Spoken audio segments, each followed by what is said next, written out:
The Outlaws Garage sat at the edge of a quiet American town, a rough metal shop run by veterans, mechanics, and ex-riders who'd lived hard lives. It wasn't a place most people visited, definitely not a place for kids. But one rainy afternoon, a small figure pushed the heavy door open. A boy, maybe 8 years old, soaked from the storm, clutching a worn-out superhero lunchbox to his chest. The clanging tools fell silent. The men froze.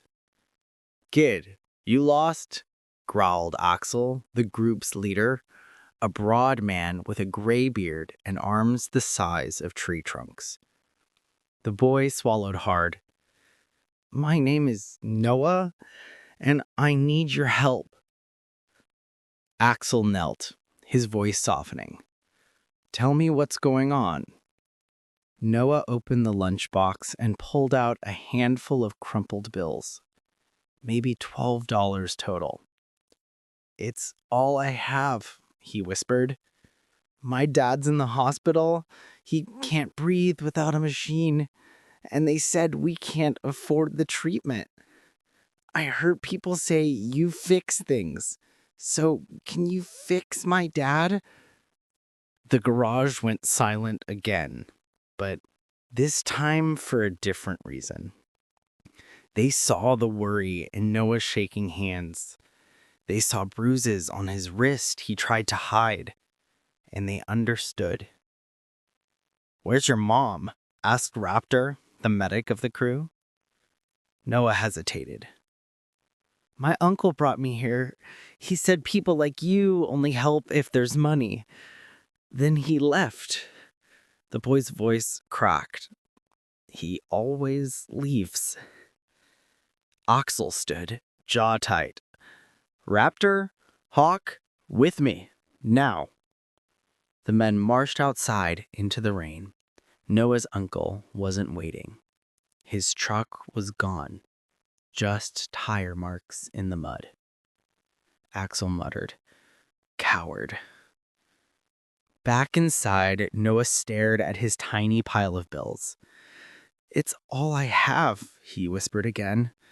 "Please, I just want my dad to live." Axel placed a massive hand on the boy's shoulder. "Kid, keep your money. We don't charge people for needing help." The garage transformed in minutes. Phones rang.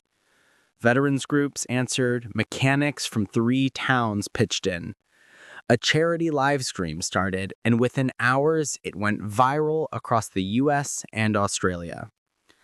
By the next morning, they had enough money to start Noah's father's treatment, and enough left over to help the family get back on their feet. When Noah's dad finally walked out of the hospital weeks later, alive and laughing, the first place he visited was the Outlaws Garage. Noah held Axel's hand tightly.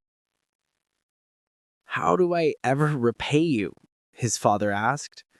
Axel pointed to the little superhero lunchbox mounted on the wall behind the counter. "That's the price. Courage." From that day on, people came not for repairs, but for safety, hope, a reminder that sometimes the toughest people become protectors, and sometimes $12 can change a life.